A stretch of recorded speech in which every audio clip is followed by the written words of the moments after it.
I want to give you an update on the infrastructure works we've been doing, starting with schools.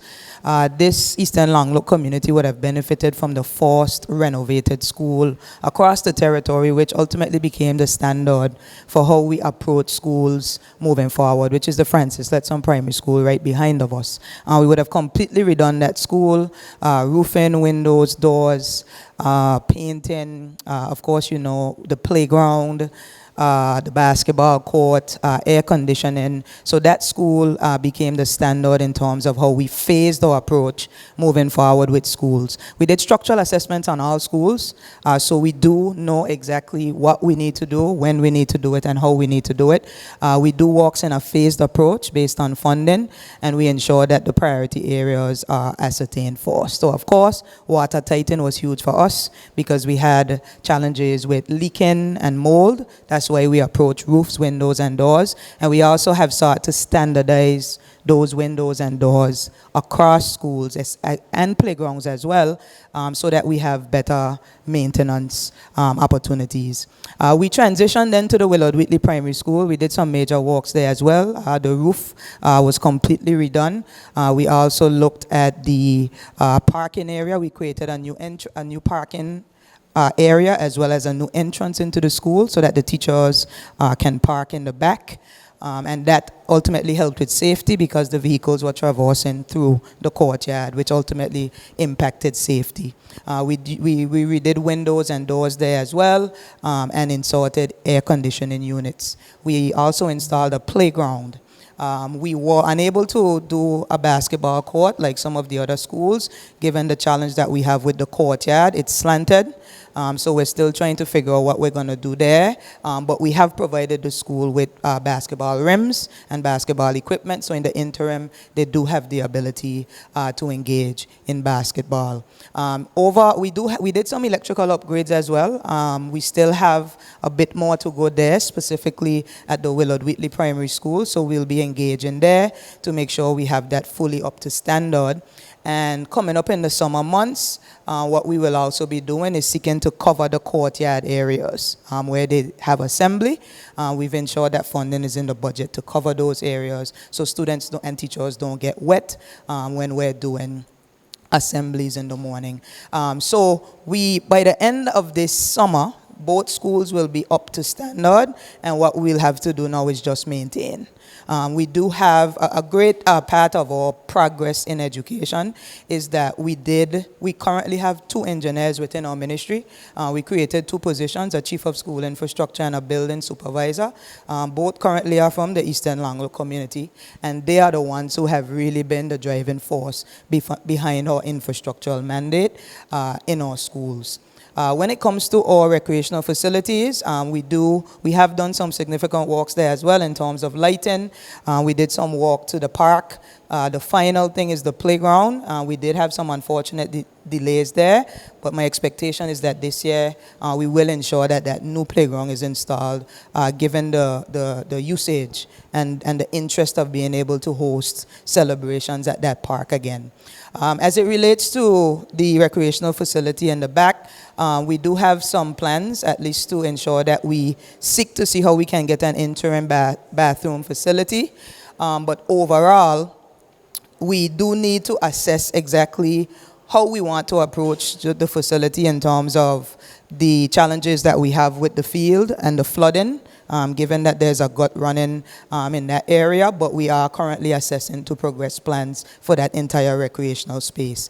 The last thing that I will say is we do have great ambition this year to design plans for a senior technical and vocational high school here in this community. We believe it's critical to place it here. Currently, our technical school only goes from grades 10 to 12, which is senior school. But when we build this new purpose-built space, it will go from grade 7 to 12. And it will be able to service our technical areas. We currently do auto mechanics, culinary, beauty therapy. We're going to seek to advance into small engine repairs, construction technology, marine technology, and air conditioning. Those are some of the areas that we're looking at given the need in our communities for these technical areas. So I just want to give you that specific update. I believe that specific school is very important, not just to this community, but to the territory. The challenges that we have, I want to be very frank, Parsons, young people aren't necessarily interested in the area because of the look and the feel of the spaces that they must learn in.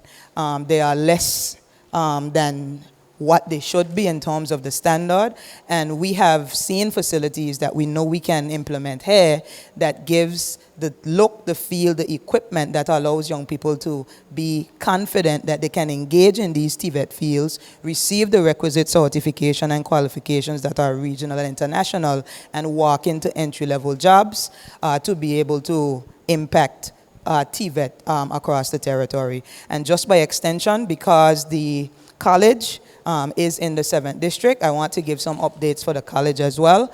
The college celebrated 35 years last year, and we've been steadily increasing the budget for the college given the increased mandate from the ministry. So just last year, we gave the college an additional $1.3 million. That included they have an outdated online software system, and so student information system, it's 25 years old, so we gave them some significant funding to upgrade that so that we have easy technological access. We also gave them some funding. We have assigned 6 scholarships to every single district for persons who are interested in marine, the MPT program, as well as the NSOR, which is the International Construction Program. Those 2 programs are currently, next month we're going to launch those 2 programs. And so we have 3 scholarships for marine, 3 scholarships for construction for every single district. So the 7th, well, the district rep can be present, please, at the ceremony, but what I want you to do is encourage the individual. They have to apply. They'll go through a process. It's not going to be anything tedious, but we have to make sure that persons are serious and invested because we're fully funding the scholarships for them to engage. So please encourage persons who want to get into construction as well as become captains, get into the marine industry. We're actually about to launch next month the new facility up at HLSCC that we just built. You'll hear some more about that, but that is to international standard, and we're doing big things there. The last project that we gave them funding for was the design of dormitories. We have the capacity to take regional students. They're very interested in our education, marine, culinary, and other programs, and just our associate program, because we are the only internationally accredited college in the OECS region. So there's an appetite for persons to come, because once they come and they get their 2-year degree, they can fully transfer their credit to other institutions to get their bachelor's. That is not the case in most Caribbean countries. The last thing that I want to say is that I gave HLSCC a mandate to pursue 4-year degree granting status, and I'm happy to say that the college board has approved that. Thank you. It's a big deal. We're starting with education, so we're hopeful. We're seeking to put forward our request to MISHI, which is our international accreditor, and within a year, we expect to have students enrolled in a bachelor's program here at HLSCC in the Virgin Islands. So that's exciting for us. And I'll just throw it out there to tell you, we do intend to consider other bachelor's degree programs, but we must be intentional about the industries that we need to put capacity in, because we won't be able to do every single bachelor program, but we want to decide what we can become a center for excellence in the region for. And so we're starting with education, but we do believe there's an opportunity to expand to at least 2 or 3 more areas within very short course. So that is the update that I'll give you, at least in the interim, for the areas of education, youth, and sports. And I look forward to any questions that you might have. Thank you.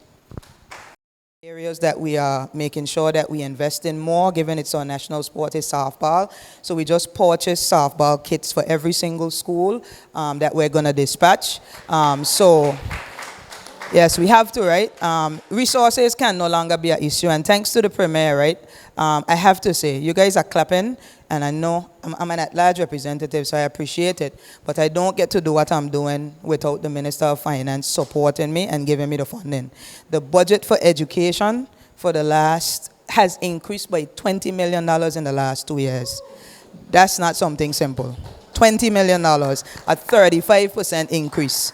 That's not Honourable Sharie Castro and the Ministry of Education alone. That's the Premier, because he's the minister, because when I fight for my funding, he don't give me everything I want, but he'd at least give me 3/4 of the way. So I have to be honestly, yeah, no, 35% on top of what I had. So, and contextually, right, the budget for education has been $50.5 million over the last 10 to 15 years. We're now at $77 million. So we're doing big things, and we're seeing the impact of the funding, and I look forward to engaging with you more to understand where we could direct more funding in support of your community. Thank you. You know, she's really, really, really helping to improve all aspects of education, the infrastructure. When you look at some of the, you know, the schools that we have coming, you know, you'll be extremely impressed with the investment being made in our children.